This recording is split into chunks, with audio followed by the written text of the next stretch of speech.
Welcome to the Jake Turner Podcast, where we share tools to win in life, health, and business. Hello, I'm Jake Turner. I have my doctorate in nurse anesthesia and I'm a professionally certified life coach. Today I'm sitting down with Tommy Pohlman, the founder of Mad Local Media.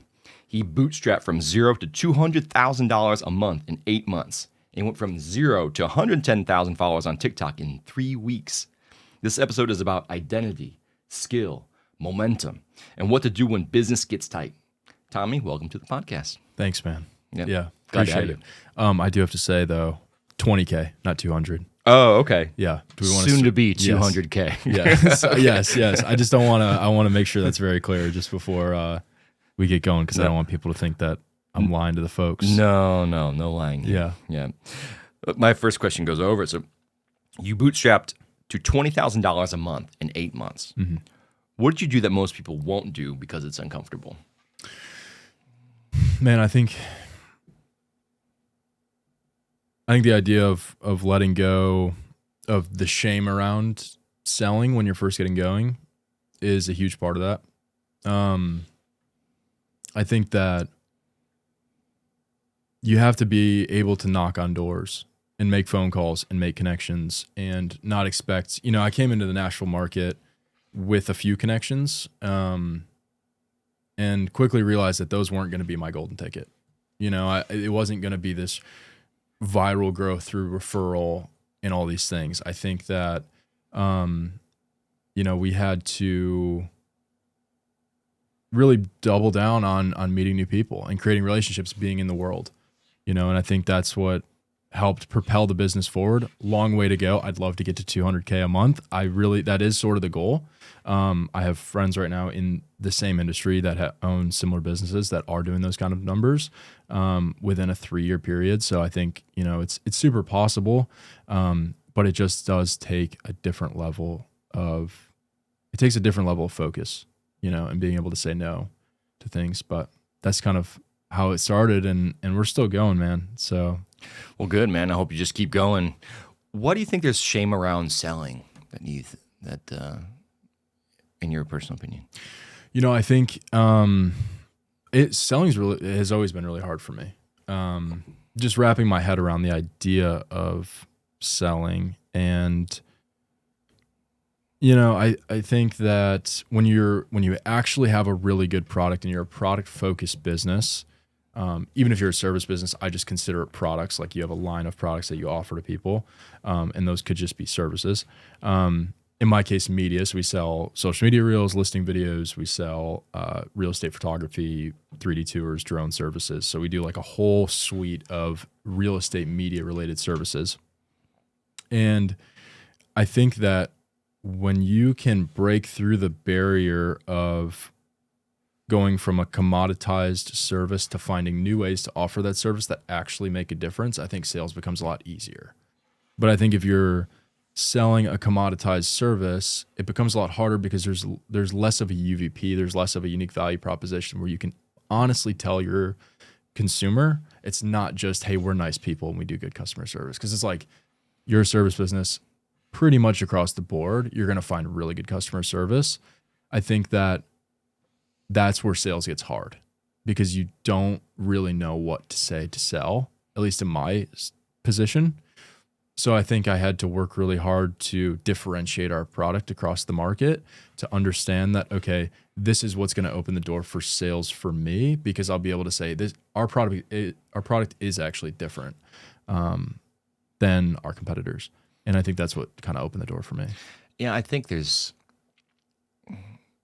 like a weird feeling around sales, like I'm just trying to take your money, versus like, is it provide a service, trying to like help someone out in a way, to where I want to be able to coach someone, but I more bring them into my world, if that makes any sense, but unless I figure out a way how to bring them into my world, I can't help them.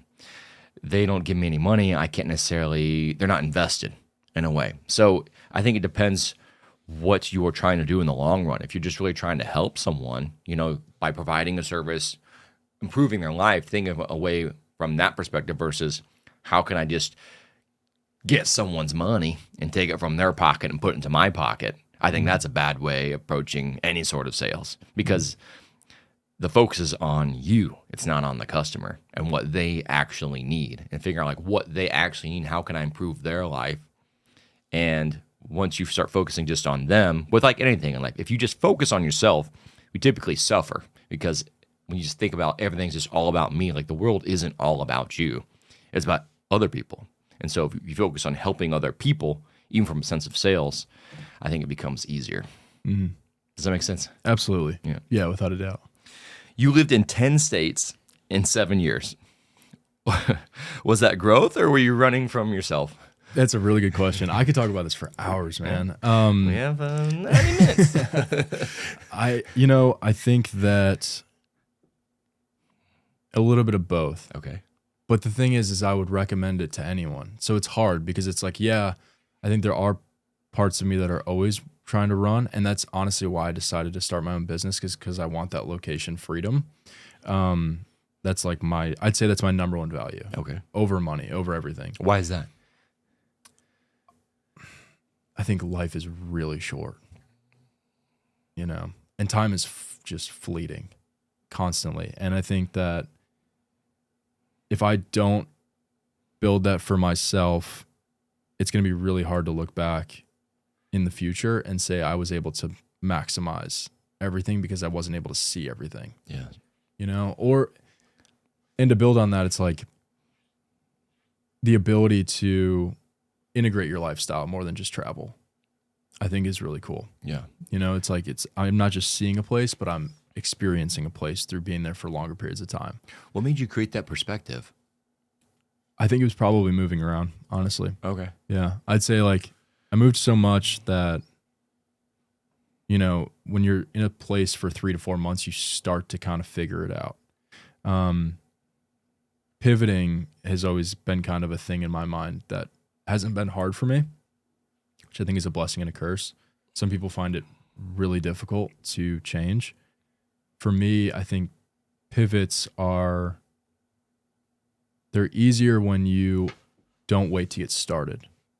If you want to go chase a business or a career or a relationship or a new city or a hobby, like whatever it is, the faster that you can get started, the easier it is to pivot to the next thing, which like you going back to the running thing, I think that can be, a little bit of a trap too.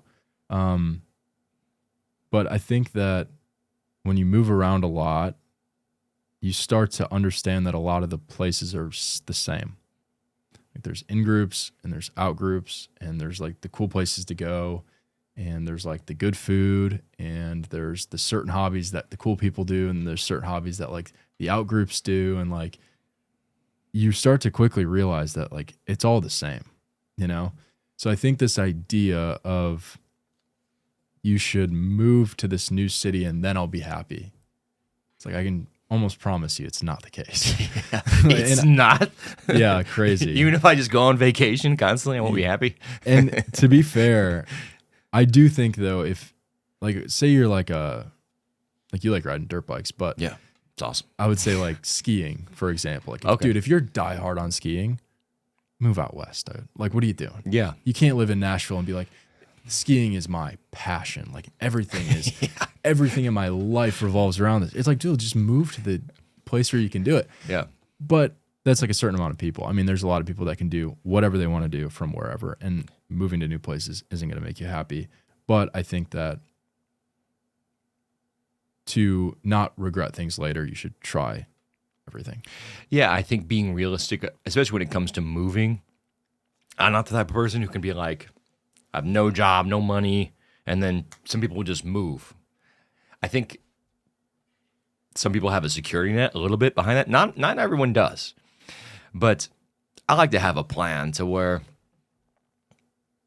like, I've been to Hawaii a couple times. I'm like, maybe I'll move to Hawaii, But then last time I was out there, I was like, okay, ask some people locally, what's it actually like to live here? Is it all just like drinking from coconuts and surfing? And they're like, well, there's not a lot of Wi-Fi. There's technology doesn't improve a lot. Island time's like, oh, it's relaxing. I can show up whenever. But when you're trying to get things done, Like that's not also very convenient either. Like, oh, someone might show up a half hour late or an hour later, depending upon the environment. People are just more relaxed. And so you got to weigh out like what's going to fit my personality. And perfect point you made as well. If you really like something, a certain hobby, are you in the right place to do it? You know, I love hot chicken, so like Nashville's perfect place. Yeah, if all you're thinking about is hot chicken, perfect place for me. Yeah, you can't go anywhere and not get hot chicken. But yeah, figuring out what you want to like do with your life, what kind of lifestyle you want. If you hate the cold, there are places that are warm, you know, and you're not trapped. You're not a statue. You can move. People act like they're just like a giant tree and they have roots in the ground, and like no matter what, like they can't make themselves move. But even a tree you could cut down and transplant if you really had to. And you'll grow roots eventually. That's a metaphor, dude. I just came up with that. I like that one. I like that one a lot. Save that. Yeah. My first metaphor. So going back to what you said, do you think you were running from something? Yeah, I think probably running from the idea of missing something. What does that mean to you? Like I need to try these things. Like so, growing up, I always thought like, you know, it'd be really cool to like potentially like get into acting. Okay. Or it'd be really cool to maybe try modeling. Or it'd be really cool to be a ski instructor in Colorado. Like I've always thought that was awesome. I always thought sounds awesome. That was going to take 2 years after college, go be a ski bum for 2 years, and then come back and like join the real world. So there's all these things that I like always thought would be interesting to try. I sort of just took like 7 years, just did them all. And then eventually was able to say like, none of those were for me, which is like a really crazy realization. And I think it leaves you in like a really strange place where it's like, you can either double down on something, like the next thing that you find, you just double down on because you're like, I don't even know what's for me.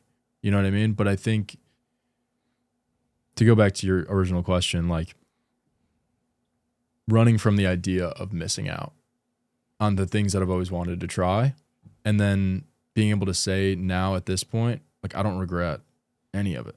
Like a lot of people, when I would move around or like try something new, they would say like, well, why are you leaving this? Well, this would be great. What if you just stuck with it? Like, and then just all find out like nobody's right. There's no right way to do anything.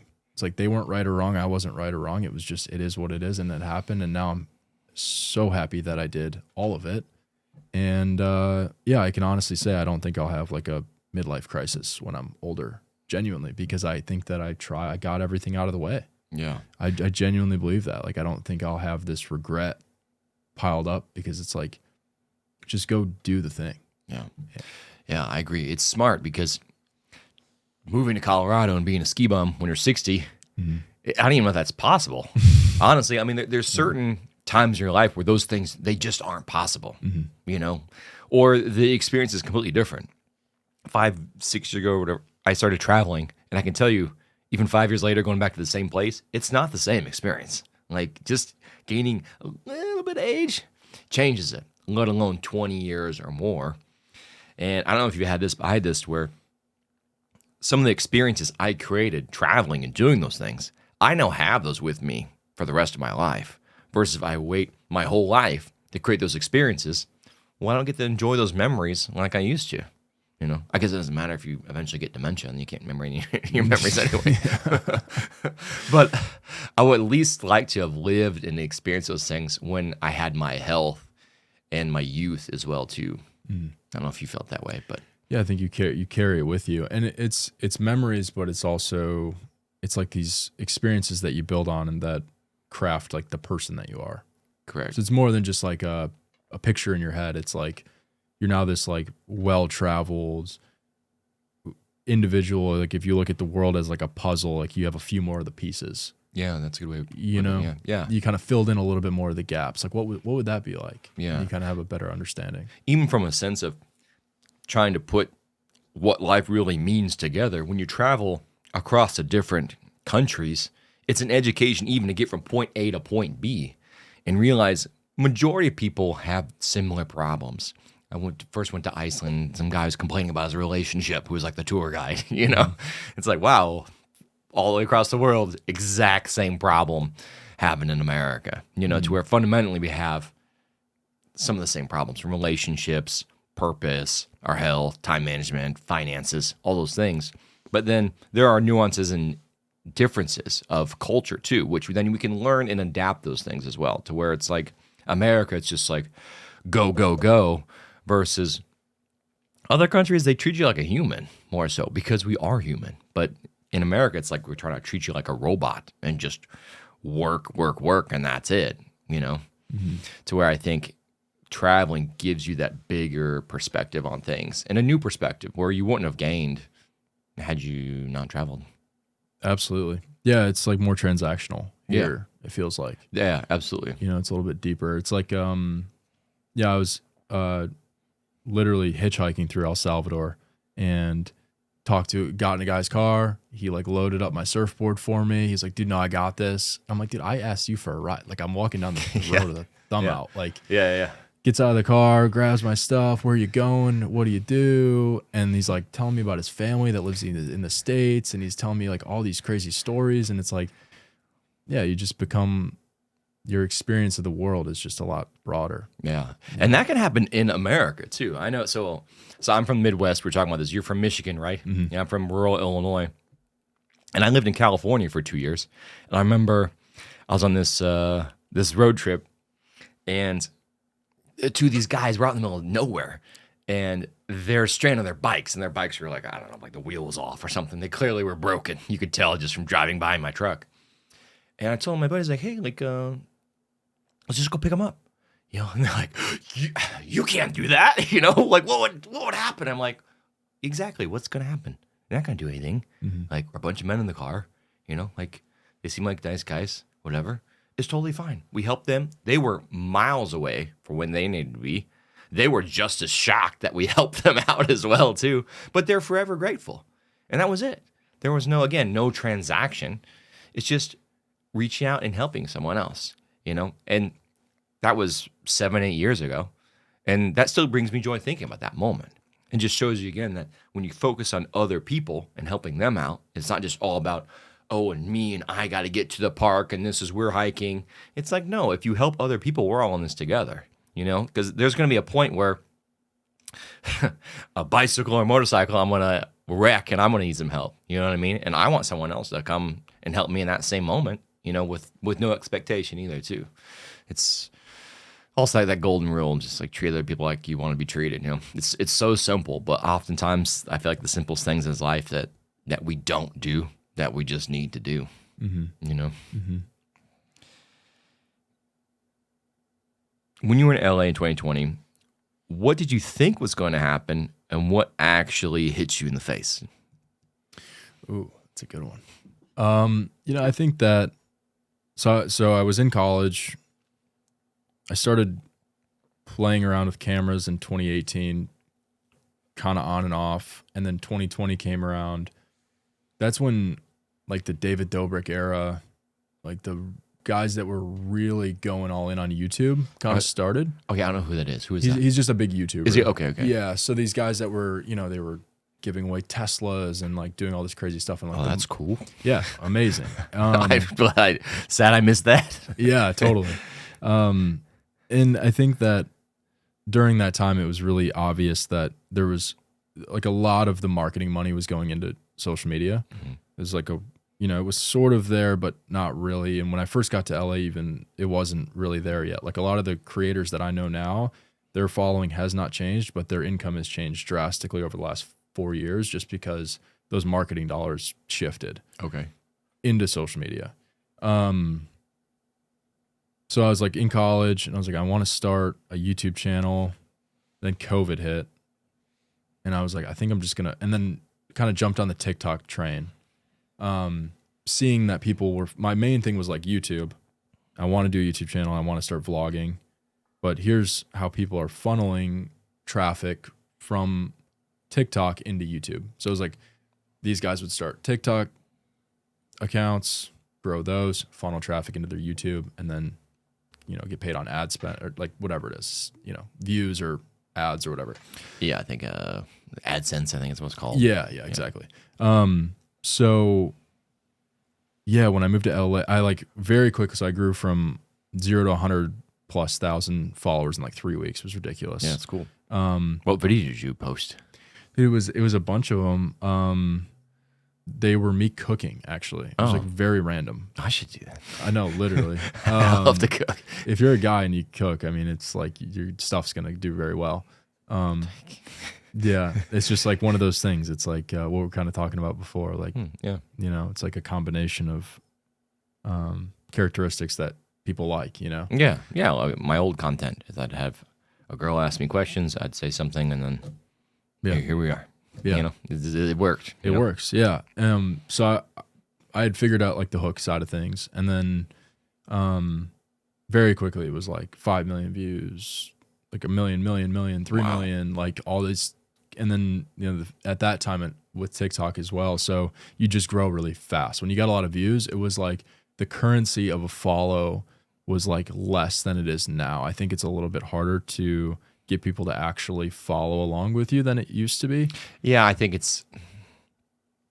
I heard another coach say, and this is obviously arguable, right? But like a follow on Instagram is worth more than a follow on TikTok, from a certain sense, depending, I guess, how that's converting to your business or what you're trying to do. Mm-hmm. I agree with you. Even though right now there's way more money in TikTok than all of them, which is funny. It's kind of, they always just shift and move, and like, it's interesting. But I know TikTok Shop and those affiliate programs and stuff, people are doing very well with those.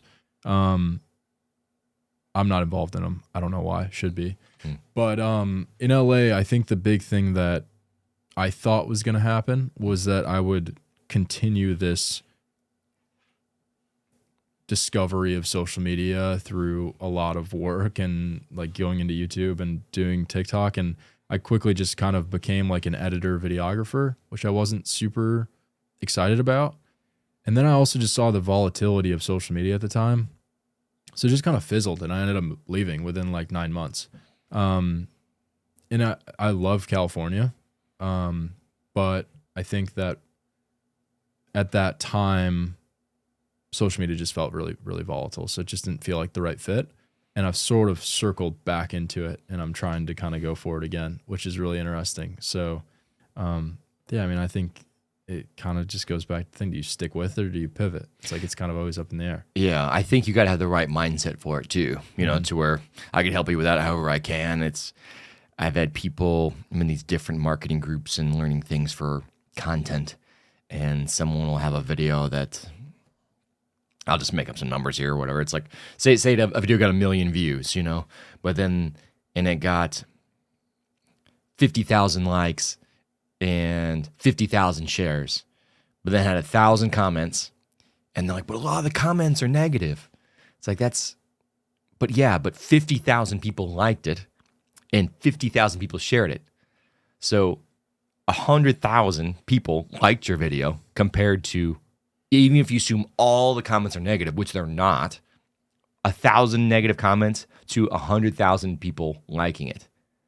That is the real perspective you need to look at, because it's like, no, we condition ourselves in our mind to look for the negative comments, the criticism, especially if you're not used to getting it. I mean, we don't get negative criticism all day, to where when we get it, especially on social media, it's like, oh, it really sticks out to us. And then honestly, you gotta think about it too. How many people comment on social media like that are completely in their right mind and healthy and stable and all those things? Like, I'll watch a lot of videos, and if I watch a video, right, I'll spend a ton of time, I'm usually creating on social media, but I won't even like a video, even if I like it. If that makes sense. I'll scroll through, oh, that's cool, but I don't necessarily hit the like button or let alone comment, though, too. So if someone comments and it's angry and all those things, it usually means like they have that anger inside, or whatever feeling is sad, fearful, these negative emotions, and then it comes out. Yeah, it's interesting. It's like an outlet for people. Yeah. I don't really understand that. Well, I do understand it, but I don't understand the unconscious side of it that kind of is the root of like, I have these feelings and I'm going to use this to let those out, but I don't even understand that I'm doing that. Even though we do that kind of behavior all day, every day. Yeah. But it's like, it just seems so obvious to most people. Yeah. Well, that's, you know. Well, it's because it's unconscious. And no matter what you're going through, because I'm sure our phones listen to our conversations or whatever we're doing, our search engines or whatever, it will feed you the worst case scenario right away of any of your situations as well too. Like as you're scrolling, it'll be like, oh, well, maybe it's this, you know? And it's like, no, maybe not necessarily. Like this is just because like your car is making like a weird sound. It's like, then you'll get all these videos of like cars that spontaneously blow up. It's like, nah, maybe I need an oil change. Yeah. You know, or a new tire. But that's not what's gonna keep you hooked in. It's hooking in those emotions and making you keep in, versus if you can kind of step back and like snap out of it, like, oh no, this is just trying to keep me roped in. It's not trying to help me. It's just trying to keep me on the social media, which is the main thing it's trying to do. It's not trying to make you feel better so you can go have a productive day, you know? Yeah. It's interesting. I was on YouTube yesterday looking for a quote, and the start of the quote was the word society. Okay. But it was a long quote. It was like 15 words. I'm like, I wonder if I just punch the whole thing in, if it'll pop up. So I wanted to get the voiceover from it. And so the first word was society. The entire feed after I hit search was the worst things you've ever seen. Really? It was bizarre. It was like, it fed me just like, I mean, horrible. And I was like, what is going on? And all I did was remove the word society, and it gave me exactly what I wanted. Wow. Weird, dude. That's weird. Yeah. It just shows you how it's set up. Because it didn't tell you all the positive things about society, you know? Like how the roads work to get you here, how we have blessed to have electricity with all the power outages here, and like being able to do a podcast this morning, and like all the things that actually work in society. Just focus on, what's wrong. And that's an awful way to live your life. It's just always just focus on what's wrong, what's missing. Because you'll find something every time. It's pretty easy. It is. If you're looking for it. It's the same thing to find something good if you're looking for it too. You know? You signed with 3 modeling agencies. Did that season build you or distract you with validation? Ooh, that's an interesting question.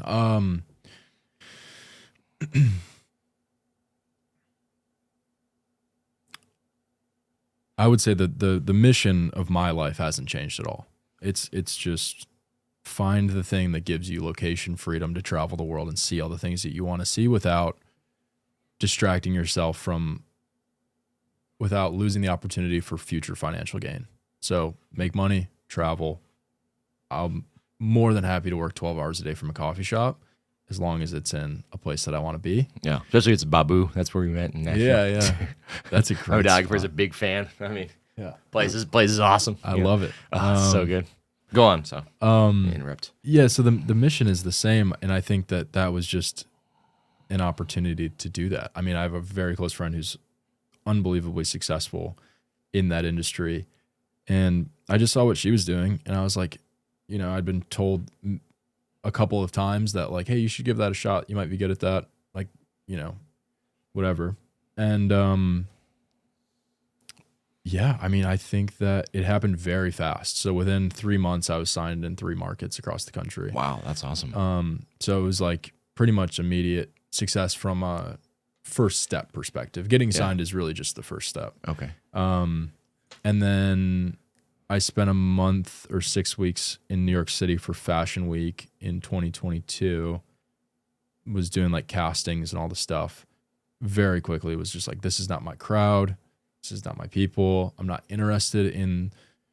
It just felt very like shameful in a weird way. Interesting. Which is not surprising considering they're literally just judging you off of your outside appearance. What's most important? Yes, exactly. I will say though, there is a level of interpersonal relationships that goes on within that industry where you do have to hold a certain energy that you're almost like a walking piece of art physically and a little energetically too, because you have to be you really can't be just a horrible person and make it in that industry unless you're like an executive and you like have all the power. Makes sense. But yeah, I mean, there's a really good bit of interpersonal relationships. There are phenomenal people in that industry, without a doubt.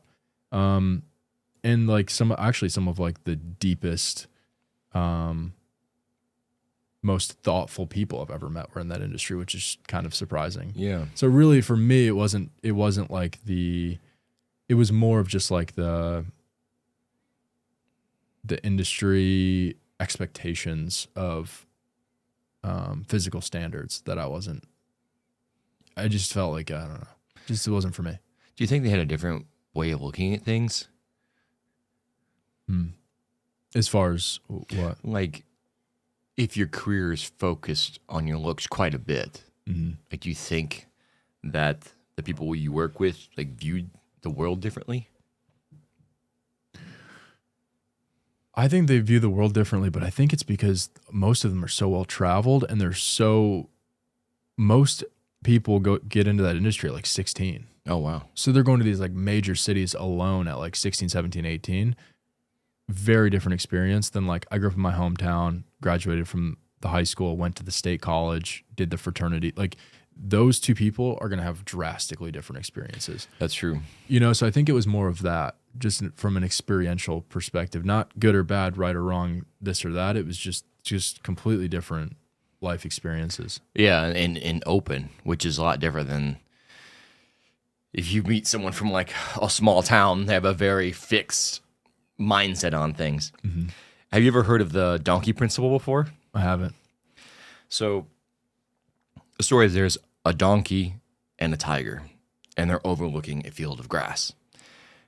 And the donkey's looking at the grass and it says, the grass is clearly blue. Can't you see it? And the tiger's like, no, it's green. It's obviously green. And they're arguing back and forth. The grass is blue. The grass is green.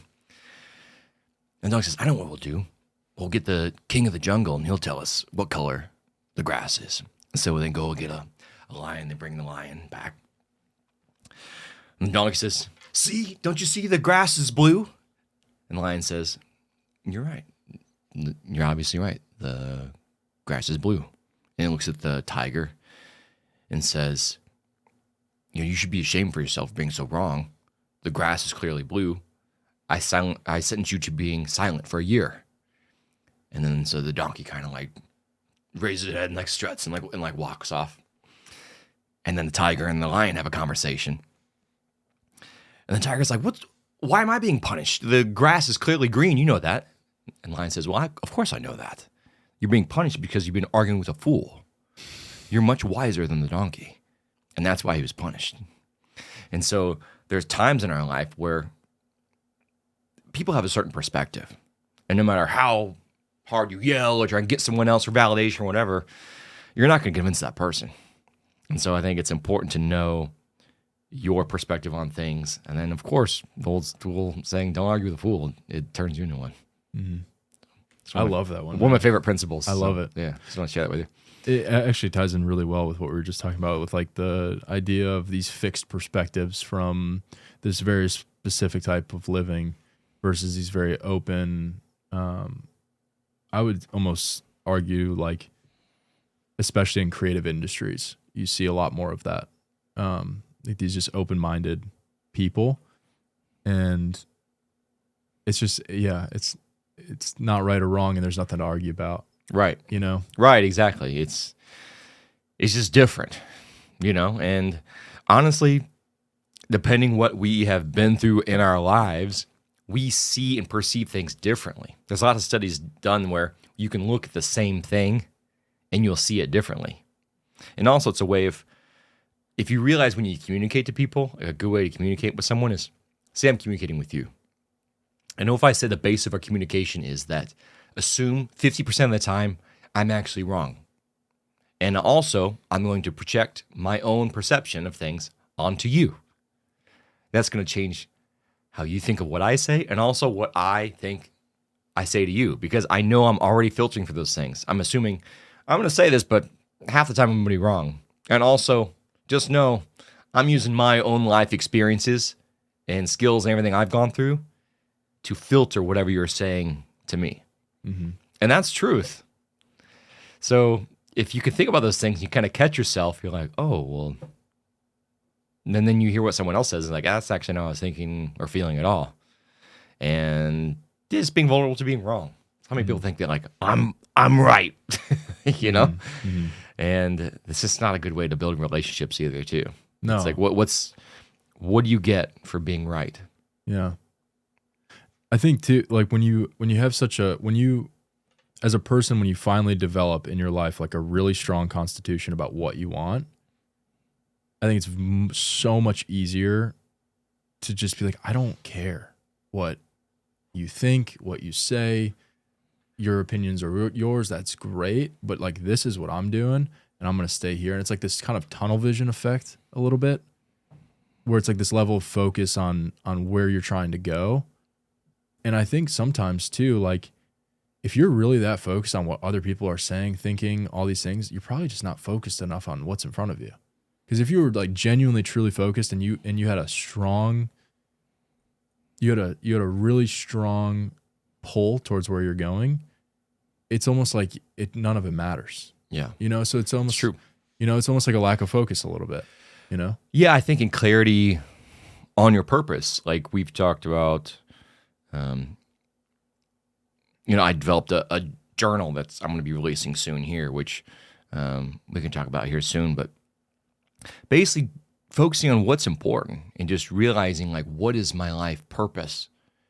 And at the basic level, then breaking it down to what am I going to do today to get me closer to that? Or like, what's the most important thing I need to focus on today? Because then everything else is just noise, and like I told you, I'm using the journal myself. Like today, the most important thing is do the podcast. Like what else is there to do today? But it's also realistic. And it's like putting 100% effort into everything, focusing on this today. And then after the podcast is over, then I can go do more things. Okay, cool. But then imagine if you didn't do that thing today. Oh, well, if I didn't do the podcast, for whatever reason, right? I canceled on you or whatever,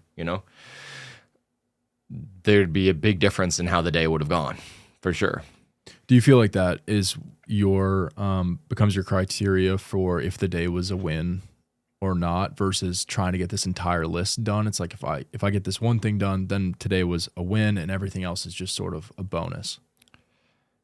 Generally speaking, yeah. Yeah, I'd call the day, successful, right? I guess, mm-hmm. Yeah, if I have had to describe like as a win, for sure.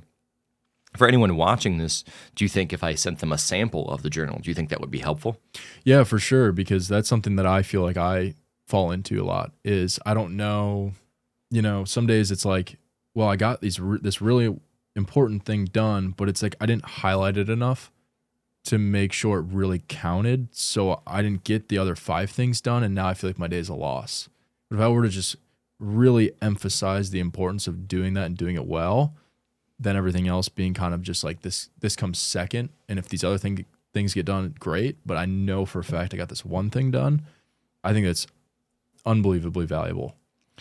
If you're watching this and you want a sample of my journal called the One Thing Journal, go to my Instagram, DM me journal and podcast. I'll send you a sample of the journal. It's going to be coming out soon. While we're talking, how can people find you, get a hold of you, use your services? So madlocalmedia.com is my website for Nashville real estate agents, builders, interior designers. We do everything under the sun, full suite of marketing services revolving real estate media. And then Tommy Pohlman on Instagram and everything else. Cool. Yeah. Awesome. Also want to say, watching this, be sure to comment, like, subscribe. All that stuff really helps the channel.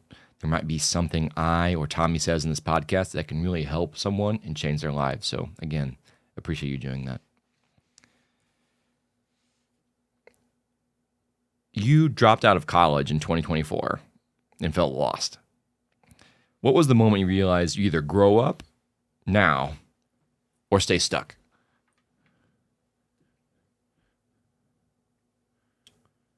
Man, when you drop out, there's no fallback.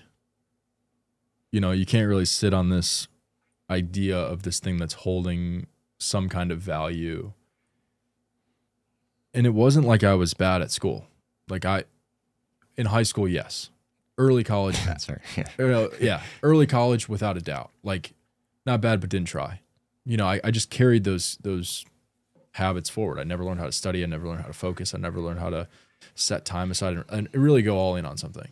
So I went back to school in 2022, and I was like, I'm just going to do it all. And so I literally studied for like 10 hours a day. Wow. And when I was living in New York, actually, I was in school online at the time while trying to do the modeling thing. My mom would literally call me and say, hey, you got to like leave your place or you're going to like be in New York City for 6 weeks and never see it, which is pretty much what happened. Oh, wow. I was studying the whole time. I literally had a backpack on. I would go to a casting and then I would run to a coffee shop, work for like 5 hours, and then go back to another casting. And it was just like a chaos kind of thing. I mean, it's like life. Yeah. But you're young and you're trying to figure it out. Right. Still young, still trying to figure it out. Yeah. Everyone out here is just trying to figure it out. Yeah, literally. Yeah.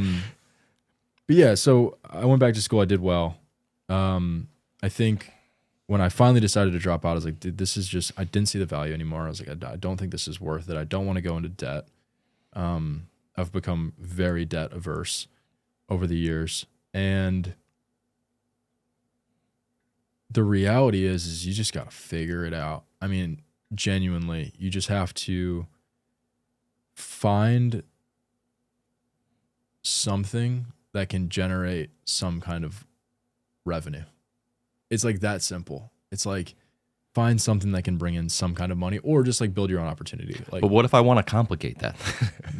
Yeah. That's the entrepreneur mindset. No, it's not that simple. Literally. I need a 20-step process to make this more this more difficult on myself. Give me all the steps. Yeah, exactly. Yeah.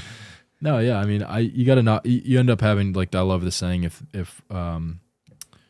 if opportunity doesn't knock, build the door. That's cool. So you got to like go after it. And like you really got, like I was doing like 200 job applications a month and like just like really trying everything. That's also when I figured out about like ghost job listings. Like most job listings that exist aren't real. Oh, really? I didn't know that. They just collect your resume and sell them. What? Like really high percentage. Like I know people that actually own businesses that do that. Interesting. Yeah. So like I think I applied for like 250 in 1 month and I went back and I think I got viewed by like 2. Like, what do they sell them to? I don't understand. Sell them to staffing agencies. Or like some kind of data. Okay. Some data point. Yeah, they're like, oh, we have your high school and your literally your address and everything. Well, and that's why you get random calls where it's like, hey, are you open for remote work for $600 a month? Mother. Yeah. That makes a lot of sense. Yeah. Huh. That's crazy. But yeah, so I mean, grow up, or I think you do have to grow up. Yeah, when you make jumps like that. And it wasn't like a impulsive decision. I mean, a lot of things, I think I tend to move really quickly. I'm a really fast decision maker. They're not always great, but I think big moves are always well thought out, even though to some of my family and peers, they don't seem like it.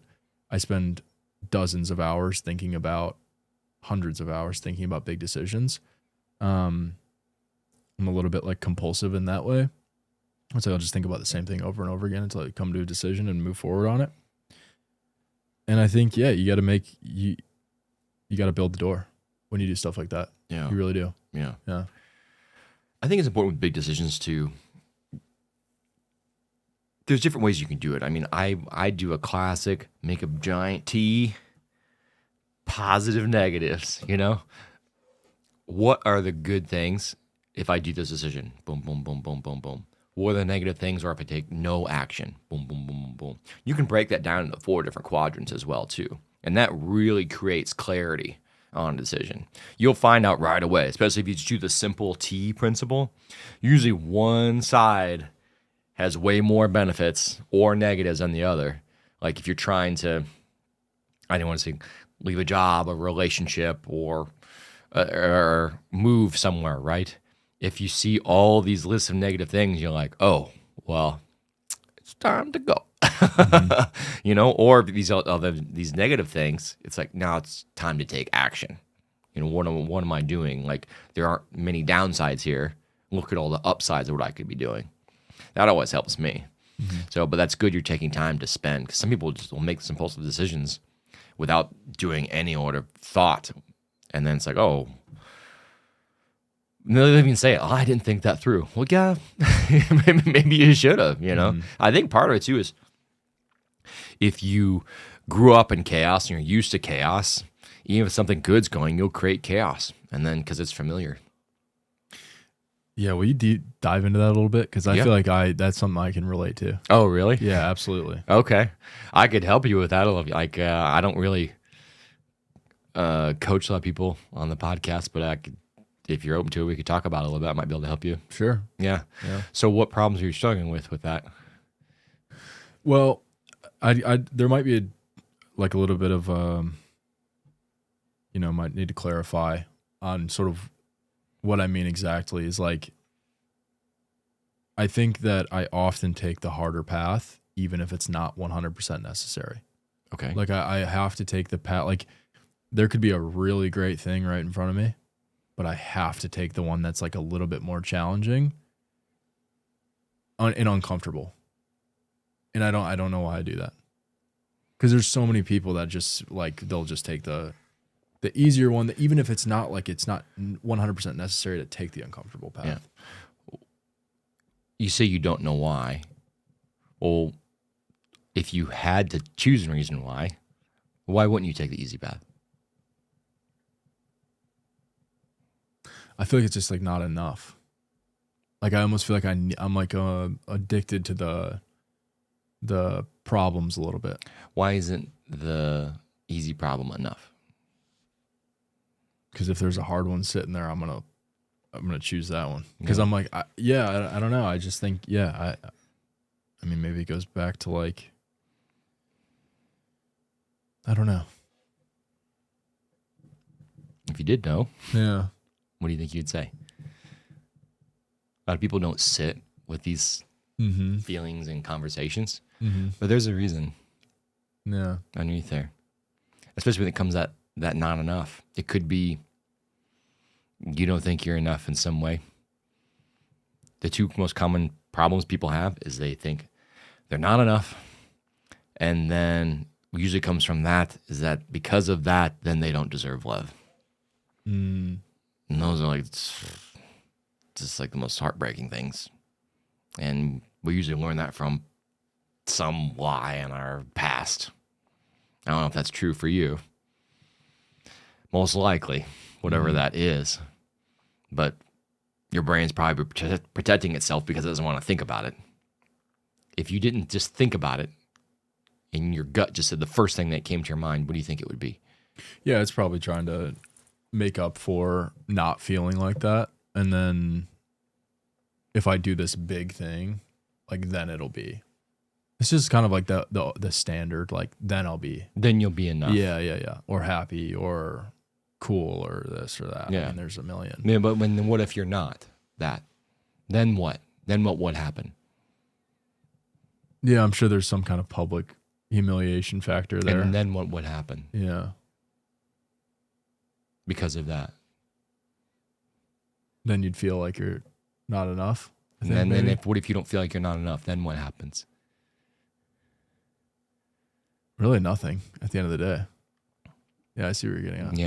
Yeah. And then if nothing happens, then what happens? How do you feel? Peace. I mean, really. You think? Yeah, I think if at the end of the day, because then you just realize that like it doesn't matter. I think if you come to that, yeah, of course. Yeah. I don't think you're connecting the two to start though. Yeah. Because if you just came to a realization, if I can make an observation, that whether it's the easy or the hard path, finding a way to find peace with that and realizing that I'm not enough is just a lie. And so whatever path you can take is going to be just fine. Yeah. I agree. That's just what I think. Yeah. Yeah. I agree with you. Yeah. Yeah. Appreciate you let me coach you for a brief second. I think you should do that more. It's kind of what it's like. Yeah. I mean, it's for anyone watching, it's a lot different because if you invest, right? If you paid me to coach you, you're invested, and then also our conversation was completely confidential. you'll be even more open. Oh, for sure. You seem like you're open to it, or else I wouldn't even suggest it. Which if we really want to, we could also cut it out if it makes you feel uncomfortable. No. But that's what it takes. And a lot of times people don't sit with who am I? What am I working through? Most people don't even listen. Mm-hmm. I like podcasting because when people talk, I can actually look you in the eye. I'm actually listening to you. I have some things I want to say, but that's not as important as making you feel seen and heard, because it just doesn't happen. Because everyone's just, it's me. It's all about me in these days. Mm-hmm. But then when you live for someone else here to help you in a 3-minute conversation, completely change your life. So it's worth it. That's why I love coaching. It's cool. It's helped me in dramatic ways. And so I think I can help lots of other people in other ways. If I can help you, you're going to interact with so many other people. Like in just today, if your perspective is different, if you can feel lighter, feel better, you're going to improve the world in so many other ways. What an awful feeling to go through life subconsciously thinking you're not enough. It's awful. I've been there. For whatever reason, people lie to themselves about something. Usually there's something you're probably lying to yourselves, like everyone does. And if you look at objective reality, it's the truth. But unless you face it and you're like, you just ignore it. Because that's what our subconscious does. Because it's subconscious. We're not conscious of even what we're doing. Yeah. All right. Next question. Going deep. I love it. Yeah, it's good. You focus on real estate media. Why did that feel like a cheat code compared to everything else you've tried? After I dropped out, I got a job working with a agent as his personal videographer. Okay, cool. He had this idea that he was maybe going to grow his own agency that does real estate media. I didn't know anything about real estate video. I knew it existed. I just didn't know the scale of it. It literally never occurred to me that every single residential listing that's ever been listed needs photography. Yeah, true. Makes sense. It's literally tens of thousands in Nashville a year. So the market's giant, and that was my first step. Worked with him for a second, and then he kind of fizzled out. And it was actually kind of rough because I had realized that I thought I locked down this job with a good pay, no college degree, things are going right. I made the right call. I invested in camera equipment, all this stuff, and then it kind of fizzled. And I was like, well, that lasted a month. Yeah. And I wanted to start this is random, but I wanted to start a non-alcoholic beer company. Oh, okay. Because the NA beer side has just been exploding over the last 5 years. Oh yeah, I think it's big. I mean, I could say personally, I hardly drink these days, if ever, especially if my mood's not regulated. I'm going through a tough time, So yeah, I think it's smart. I'm a huge proponent of not drinking alcohol. I actually just went to Costa Rica and drank a few some cocktails here and there when I was there, and I don't feel this or that way about it, but I can say for sure I'm a happier person without it. I've done 3 months, I've done a year, I've done a month, I've done all the intervals. And I think the reality is if you want to have a regulated mood and you want to have a really fulfilled life, I think that for me, it has to be on the other side of not drinking alcohol. Yeah. And not partaking in really late night events. Oh yeah. It's too risky, I think, in certain situations. Especially when it comes to any sort of a relationship, say just your family, right? If you're drinking too much while you're home for Thanksgiving or Christmas or whatever, and say you say something you can never take back to one of your relatives or your personal relationship, whatever, is it worth it? You're potentially destroying a relationship for your whole life. Over what? Having 3 glasses of wine? Yeah. It's just not worth it, let alone how you feel the next day and how you interact. Yeah, I think it's just, the demonized. People can do whatever they want, in place of non-judgment. People can live their life however they want. I know for me, it just makes me feel more down, and come to realize too that people go to a bar typically to just unwind because they don't feel happy. So they need to let loose. Doesn't mean you can't go to a bar and like first genuinely be happy, but I think that is also the reason why. If you feel completely content and happy, you don't feel super inspired to go to a bar. You just don't, because it's not the first thing that comes to mind. I'm totally happy and rested.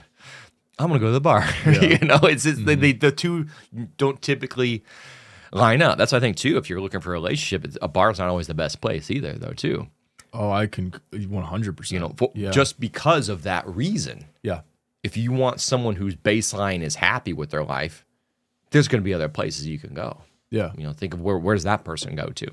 Yeah. I think social media is quickly becoming like a major player in the dating pool. Oh, yeah. Yeah, for sure. Has for a while, yeah. Yeah, for sure. And I think even like without a doubt. I mean, it is a great way to meet, because where else are you going to meet people? Yeah. If you're not going to bars. True. It's like, a coffee shop maybe. Yeah. Grocery store, but like who's really like approaching people in a grocery store? It's kind of weird. Yeah, I mean, I'm not looking for someone like at the moment, but I think approaching people in person is honestly one of the best ways to do it, if we're going to talk about dating for a second. But you should be open to other avenues. I mean, if you see someone on an app or Instagram or whatever, it's going to be whatever you make out of it, right? Mm-hmm. I mean, I think whatever connects you to people quicker, why not just do that? And being open to that. Mm-hmm. Like if you're praying to God for give me someone great, and that person's just messaging you on Instagram or whatever, it's like, well, no, that's not it. Like, no, God, I need this specific way for them to interact with me. Like, life is not concise. It's messy. You will meet people in just all different wrong times and situations and places, and you can meet someone at when you're getting your oil changed or car wash or something. You can't be like, oh, well, this wasn't how it was supposed to happen. Mm-hmm. Who cares? You just being open. Focus on the result per se, not necessarily just the how. And being open to that. Like, I don't know. I agree with you. I think we focus too much on that. Yeah, I think about that like with time. Like, so you could go for a walk. It takes an hour. You're like, I went for a walk. Or you played tennis. It's like, well, tennis is probably a lot more fun than going for a walk. Yeah. Or say you like my dog would argue. Yeah, okay, fair. Yeah. But no. you see what I'm getting at though? It's yeah, absolutely. It's just time. It's an hour. It's right. like you had fun doing, or like you went for a hard run, let's say, instead of the walk. So you went for a hard run and you're not a runner. So it's not something that you necessarily enjoy. It's almost like slightly masochistic. Yeah, no, I've been running more recently. I can relate to that. Same. It's hard. It's hard. If you're doing intervals and things. Yeah, it's tough. It is. And you might burn the same amount of calories, but have a way better time playing tennis. Right. And there's probably a part of you that's like, not you, but me, I don't really want to be a runner, but I would like to enjoy an hour. Right. But I got the same result either way. True. It's like you met somebody in a bar, you met them on a dating app or on social media, outcome's the same. Exactly. Right? Yeah. So why do it's interesting that we focus so closely on. Well, I think society creates these standards around certain things. Things should be this way and do these things, like I'll make a video on eventually, but like one of the biggest quotes that I don't like on social media right now is, if they wanted to, they would. That's the biggest load of crap ever, because it doesn't factor in life at all. Someone texts me right now as we start the podcast. Well, if they wanted to, they would respond back within an hour. No, we're in a podcast for 90 minutes, 2 hours. Like there are nuances to these things. Someone can be on a flight. Some people don't have the capacity. Someone could be sick. There aren't these absolutes with everything. And pretending otherwise, it's just nonsense. And it's not helpful. Now, I think some of the message behind is trying to be like, oh, putting in effort, of course. I think in that sense, if someone doesn't text you all day and they have no reason, they're just at home doing nothing, then okay, like fine. But I think always having these absolutes of like, yeah, if they wanted to, they would. No, a lot of people want to do things, but they don't have the capacity, they don't have the energy, they don't have the mindset, they don't have the education. You know, someone wants to run a marathon. Like, oh, if they wanted to, they would. I guess, but you're talking a big feat here. You know, a lot of people want to do great things, but they don't have the knowledge gap or the energy to break that. You know, how many people want to be in shape, but don't go to the gym because they don't have energy? Well, if they wanted to, they would. I suppose. I mean, who doesn't want to be in shape? Mm-hmm. Everyone does. Mm-hmm. But it's not having the skill, the energy, the habits to get into that mindset to get it done. That's just one of my pet peeves. I don't know if you agree with that or not. You don't have to, but that's just my mindset towards it. I agree with the dating side. Or not like the dating side, but like the interpersonal relationship side. I'm a horrible texter. As of recently, I've never really been bad at it, but for whatever reason, like look at my phone and I just put it down and I don't think about it, and it's not personal to that person at all. I don't know what that is. I think it's just a phase of business and life where I'll probably kick out of that soon and never think about it again. But yeah, I mean, there's nuances of life. People go through periods of time where things might be better or worse. Or you're busy. Yeah, you could be overwhelmed. And the thing is, if someone sends you a text that is heavy, it's wise in any sense, if someone says something to you, no matter what the context is, to pause for a second before you respond. That's wisdom. To say, let me take a second and see how I should respond, not just boom, boom, respond. Now, on the other hand, I mean, mix of like, I typically am a very fast texter. Like, people will text me back and be like, wow, you texted back fast. Mm-hmm. Like, that would be the first thing they say. But if it's something that doesn't require a ton of thought, if it's a decision, do you want this or this? Yes. Boom. You know, but if it's like, what strategy should we do here? Or again, or if it's a family or friend who says something deep or they're having trouble going through, I'll take some time and think about it. Mm-hmm. You know, versus, you know, half hour, whatever, where I shouldn't just say my first thing. Like, okay, well, maybe like, you know, what would God want me to do? Maybe just take a step back. What would the wisest version of myself do in this situation, and respond in that way? Do you think about that a lot? Like what the future you or wisest you or highest self version of you would do in certain situations? I do now. Yeah. When do you think that flipped for you? Because I don't do that at all, and it's really interesting, and I'd love to hear about that. I do that because I went to Tony Robbins' Date with Destiny event, and they teach you how to look at your values and see what you value most in life, and then how to reorder your values, like what order your values are in are important, then also how to change those rules to meet those values. Because a lot of the times we have all these rules for ourselves in order to feel happy. So like my three main values are love, passion, and playfulness from the top, okay? My old rules, love was always number one. I'm a big lover. Everything I do is like, I believe I am love, and my goal here is to share love and help other people. My old rules I used to have for myself in order to feel love was like, I need to be the best version of myself. Someone needs to accept me and be attracted to me. I don't always be pursuing growth. These are like these type of things.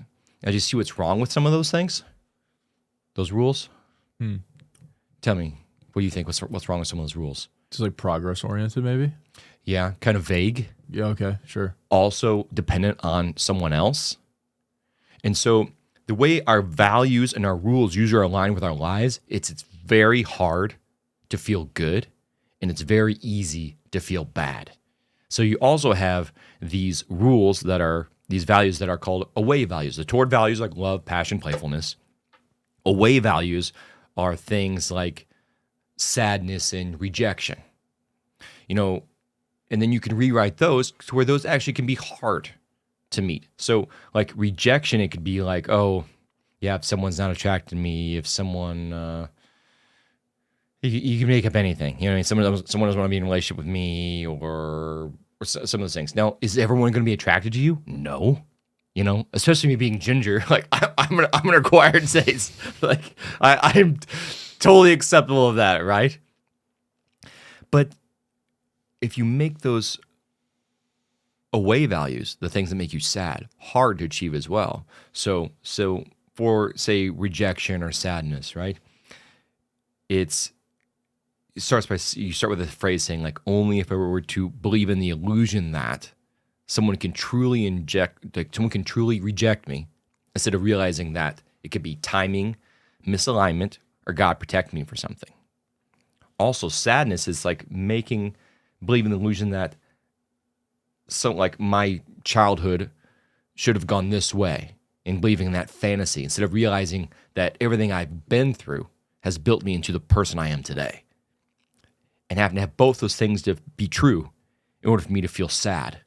See how now it makes it very hard for me to feel sad, and then it makes it very, like now my new rules for feeling loved is all I have to do is observe love in someone else. All I have to do is be loving to someone else. I just have to spread love with others. Now you get the feeling of love all the time, and you get a feeling of sadness, rejection almost never. Maybe for a moment, but then you're like, oh, that's right. That's not true. It's misalignment or God's timing, whatever it is.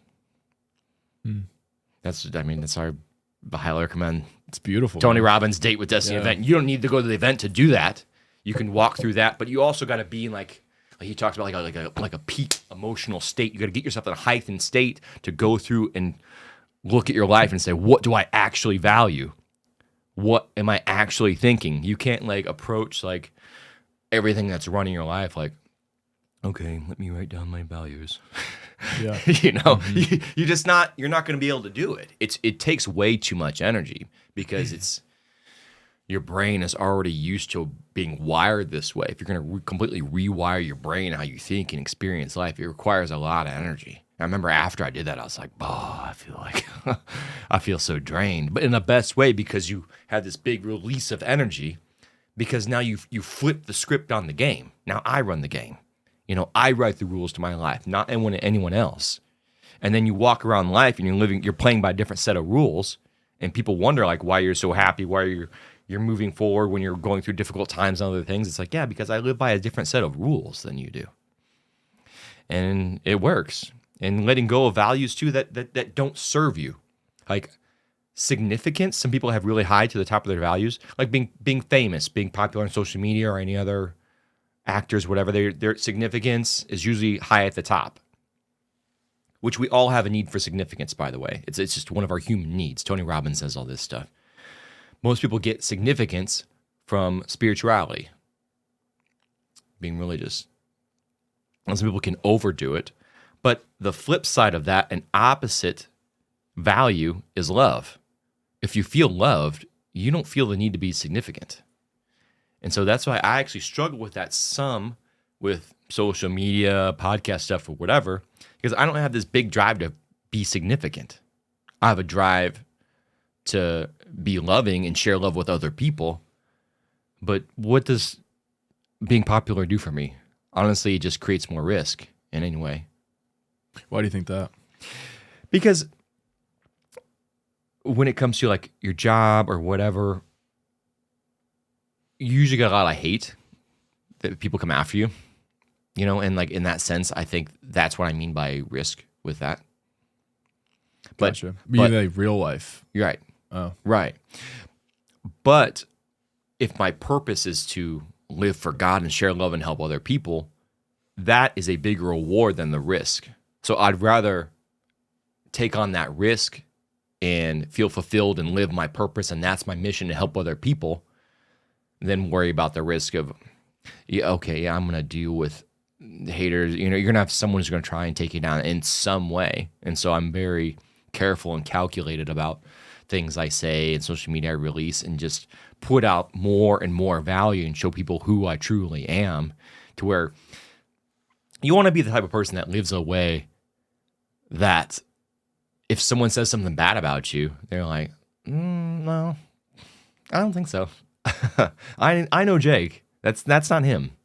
To where people can say whatever you want, and especially if you also chew at your core, know who you are, because that will drive you forward and let you be successful.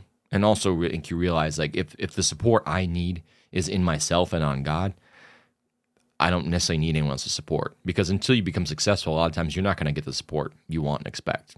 Like the friends and family you think they're really going to support you, no, not that I've seen. I've seen more random support and love from random people than I have from my own family and friends. And that's just typically how it goes.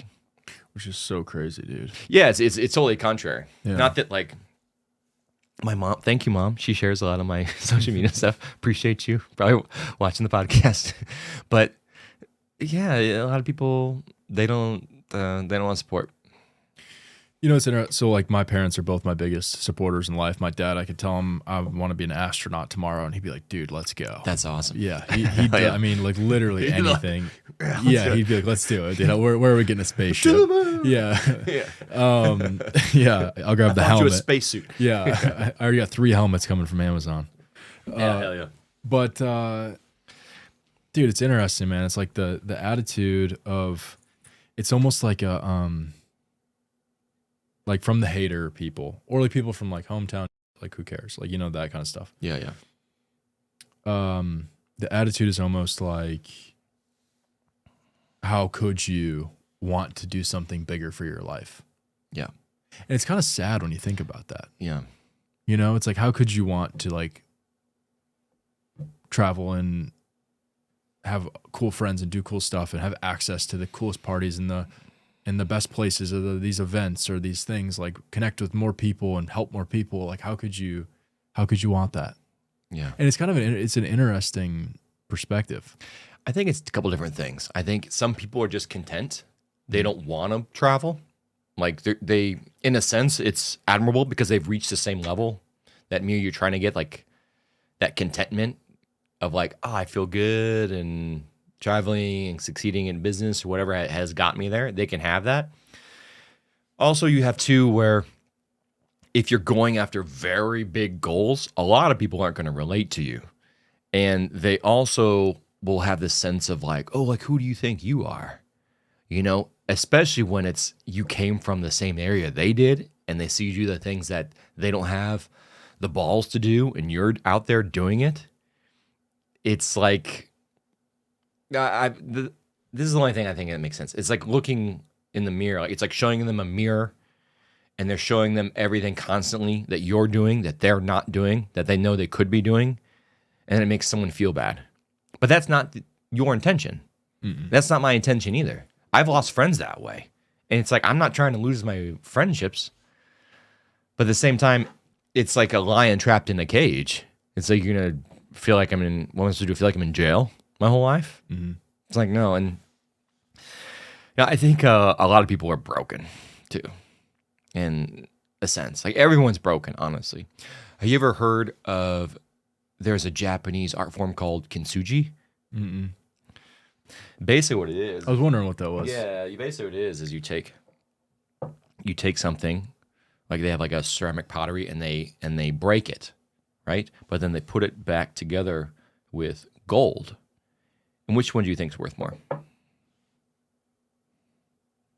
Well, I guess the one with the gold. The one with the gold. Yeah. Do you know why? Why? They believe that the breaks, the cracks, it's like our history, are parts of being broken. When you put yourself back together, these things make you more unique and beautiful, and that's why it's more valuable. And so when you're broken and you're falling apart, when you put yourself back together, you're actually more stronger, more valuable, more beautiful. It's amazing, man. It's actually super fun to do. When I put this back together, I was like, I want to break some more, put it together. Find some more relationships to break. Your first paid client, what did you do to get a yes before you had proof? You know, I was lucky enough to work in the industry before. So I sort of had some proof that I sort of stole from the companies that I worked at before. Oh, cool. It was my work. Technically, it was owned by them. They would never come after me for this. They're good friends. But I was able to take the work that I already had. So I think one thing that I really tried hard not to believe when I got started that I am now a firm believer in is go either take a course or work for someone, because it'll give you all of the tools that you need to get started on your first business. I'm a huge proponent of courses. I think courses are incredible. I think courses in general have a bad rap, and I'm not even really sure why. I mean, I'm sure there was a couple bad ones here and there, That's probably why. but like there's so many good ones. I mean, I know people making hundreds of thousands of dollars a year just because they took a course.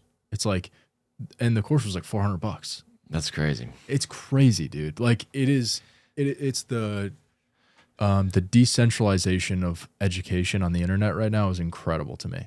Yeah. The ability to not go to college and then learn from someone who's an absolute, like the expert for a very, very low barrier to entry financially. Yeah. Is like, blows my mind. So Yeah. I would, if I was starting a business and I needed to get clients, because I had the proof, because I had done stuff before, I still had to like present myself. I'm in a very relational industry, real estate in general, but obviously I'm real estate adjacent. It's still the same way. It's very like handshake relational. Yeah. You can't just run ads and get clients. You really have to like meet people, talk to them, prove your worth. Yeah. That being said, I would 100% either take a course, buy a franchise, or go work at a business for a year. Okay. That'd be my advice. Nice. You were when you're in Costa Rica, I'm just curious because you recently traveled to Costa Rica. Mm-hmm. Did and you're riding a motorcycle the first time. You didn't get hurt though, right? You're totally fine. No, yeah, totally. Okay. Have you ever been like seriously injured before?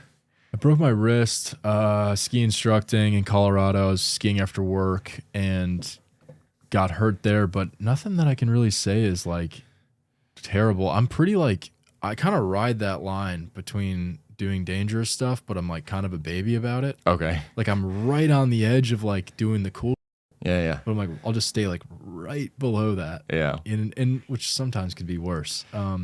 What's something like? What's an example of that? Like I'll go I really like surfing. I got into surfing when I lived in California in 2020. Okay, and, cool. I think I spent like $500 in gas money my first month there because I was going to the beach so much.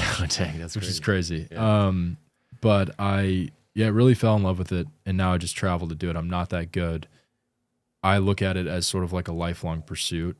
I think most of the hobbies that I have now, I if I decide to go into them, I'm like, okay, I'm going to do this forever. And like, I'm just going to look at it as a lifelong pursuit.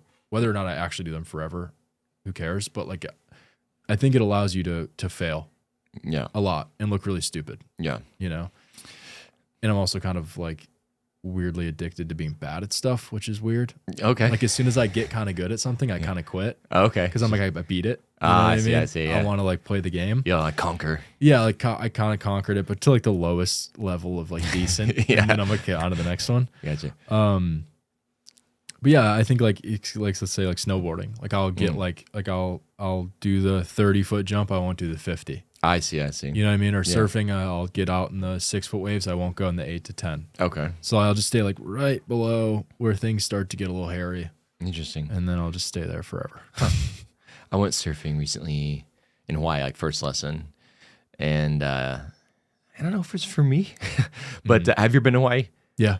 Okay. I was there this summer. Actually. Oh, were you? Oh, Yeah. okay, nice. And were the waves good then? Because like when I was there, like they're like the waves are so good. I'm like, I don't know. I didn't know any different. You know what I mean? But like I went out probably 30, 40 times in an hour, and they said like, oh, that's like awesome.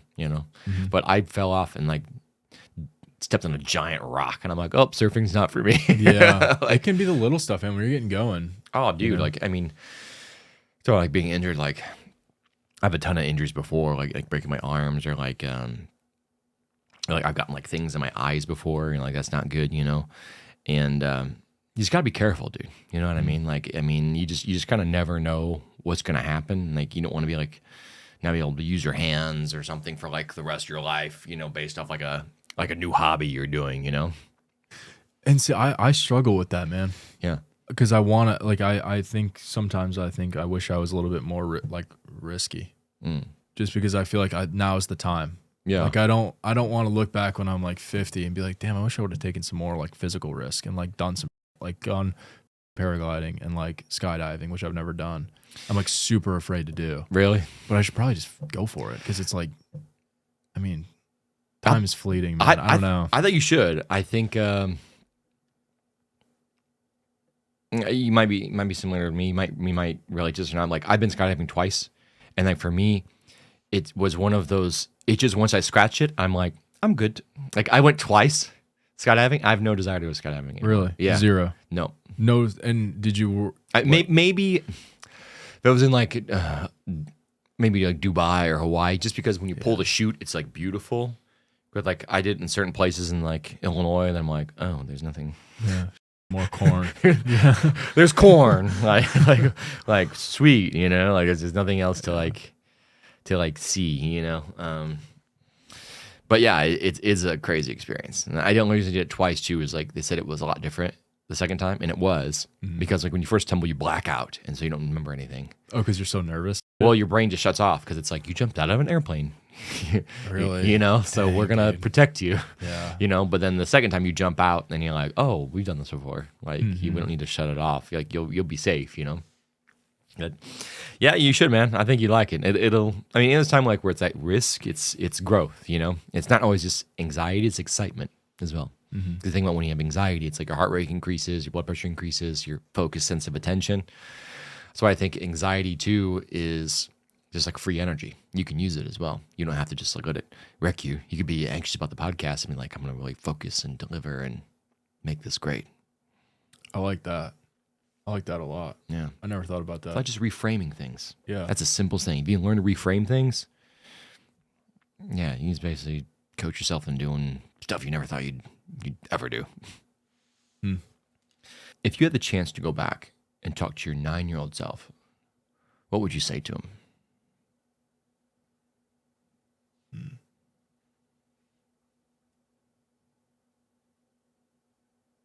And I'd say like 10 to 14 was very rough, you know, for the crew, for the family crew. Yeah.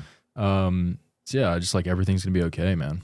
You know, and it's kind of funny because we worry so much about the future. Or at least I do. A lot of people do. Yeah. And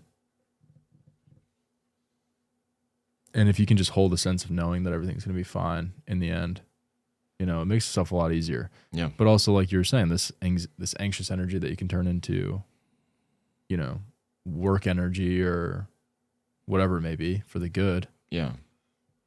What happened? If you don't want to share, you don't have to share. Yeah, just like sickness and divorce and I mean, just like stuff that a lot of people deal with. Yeah. But I think it just happened in a really condensed period of time. Yeah. That sort of changed the trajectory of life quite a bit. Yeah. Still difficult, obviously. Yeah. I like probably weirdly detached from it. I know you can get it. I'm sorry to hear you went through a divorce when you were 14. That must have been tough. That's a tough age for sure. It was 3 days before my freshman year of high school. Oh, okay. Yeah. Yeah. Yeah. That's crazy. Yeah. But yeah, I don't know. You know, I think 9-year-old self, I would just be like, keep your head up, man. Yeah. I think it's gonna be fine. It's not, and I think my 40-year-old self would say the same thing to me right now. You know. Yeah.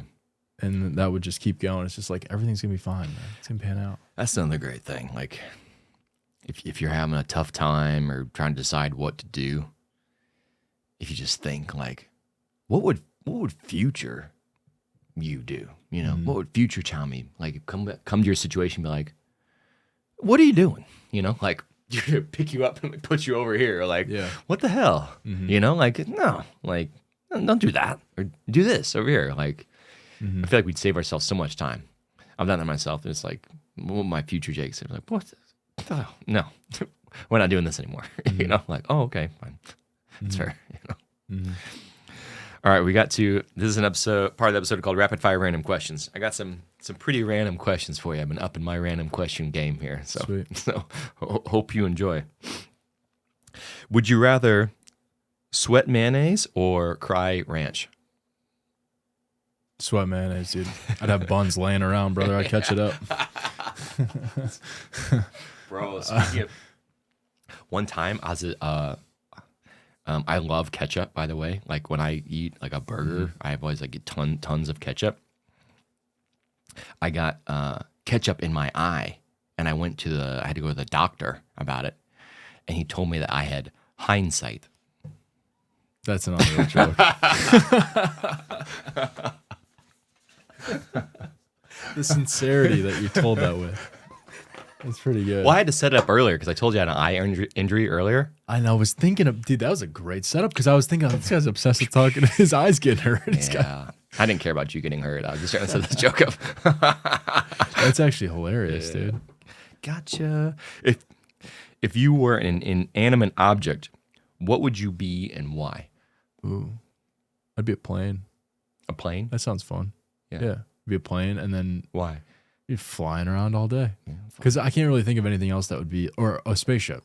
Okay. That would be the best one. That'd be cool. For sure. Because what else? I mean, you could be like, yeah, that's it. Yeah, both. Yeah. Both super fly. Would you rather every outfit you wear be slightly itchy or every chair you sit in be slightly wet? Oh, I hate wet chairs, dude. Itchy. I'm going itchy. What about you? Yeah, I'm the same. Yeah. Yeah, it's like wet socks for me. Nope. Absolute nope. Dude. I can't, if I work out during the day or even if I'm being slightly active and my socks get wet, I'll change them. I can't do it. Yeah, it's a big no for me. What's the closest you've ever come to dying? Oh, dude, I had 10 brain surgeries growing up. Really? Yeah. Oh, dang. Yeah. What the heck? From like 3 to 8. Wow. Yeah. I'd like brain aneurysms the size of they would be like extremely large in an adult, and I was 3. Dang. Yeah, crazy. Then I had I had 9 brain surgeries and a 10th one at 21. Wow. Yeah. That's wild, man. Crazy. Yeah. Truly blessed. Dude, like, and the doctor that did the surgeries had just come back from Japan where he learned the exact surgery that I needed to live 3 hours away. And it is like world renowned. That's crazy. That is crazy. Yeah, I think that's probably why I have this like perspective of like life's short, time is fleeting. Yeah. Do whatever the hell you want. Dude, absolutely. That makes a lot more sense now. Yeah. I love the concept too when people say like, oh, well, at least it's not brain surgery. Yeah. You know, I had times where like I still do anesthesia and like I go to work and people are like, oh, well, at least it's not brain surgery. It's like, oh, what are you doing today? Oh, anesthesia for brain surgery. Like, oh, yeah, you know, okay, we'll figure it out. Yeah. I don't think it's that bad. What's the worst advice you've ever been given?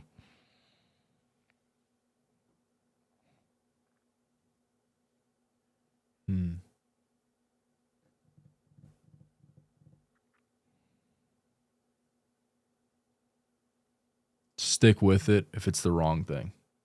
Stick with it if it's the wrong thing. Yeah. That's like someone has told me to stick with it, but it wasn't the right thing. And I think that's the worst. I think that's how you end up 5-10 years later going like, dude, what am I doing with my life? Yeah. I think it's really easy to fall into that trap. I don't think there's no growth there. There's only really, I mean, there's pain in the sticking with it, but there's really just comfort in the knowing of what you're doing. I'd much rather be uncomfortable not knowing what I'm doing. Yeah. What fictional character do you most relate to? I'm going Smokey the Bear. Smokey the Bear? Yeah, I'll take Smokey. Who do you think would win in a fight? A polar bear or a gorilla? Dang, that's a good one. I'm going polar bear. Well, what's the setting? What's the environment? Jungle or UFC style ring match. Let's do the cage from WWE. Yeah, exactly. And every 2 minutes, it's like battle royale. They can call in teammates to tag in, but there are also more polar bears and gorillas. Okay, but is there objects? Like, is there chairs, or is it just blank? Nothing. They can dip their hands in wax and glass, like from the movie Kickboxer. Oh, gorilla. Okay. Yeah. Yeah. That's the one that gave it away. Yeah. I think so Yeah. too. They got the big fist. Yeah, but if it was in water, if you're around water, polar bear all day long. Those things Oh, can for sure. swim, man. Can gorillas even swim? I bet they can. Their breaststrokes probably like. Yeah, I know they can drink a lot of water, dude. Really? Yeah. They're huge. They could probably do anything. Like really big. I know someone that just got false charged by one in Africa. Oh, really? Yeah. Like 8 feet away. Huh. Yeah. That's crazy. That's crazy, dude. Gorillas can't swim. They can't? Oh, then polar bear for sure. All day long. Yeah. Yeah. At least in that, not the kickboxer setting, but. Mm-hmm. All right. Last question. What's the one thing that you've done that's had the biggest difference on your life? Reading. Reading. Yeah. Why do you say that? Man, there's so much. I think it just becomes your subconscious knowledge or unconscious knowledge where it's like, or it changes your behavior unconsciously or subconsciously. I read a lot of books a few years ago, and now I just mostly listen. I found I'm more of an auditory listener, but I still think like during that period of time, it became so cemented that it's changed my behavior so much that I don't even really. You ever have that where you've changed so much you don't even recognize where you've changed anymore? Yeah, or I'd say more recently, I've changed so much that I don't recognize myself in a good way. Mm.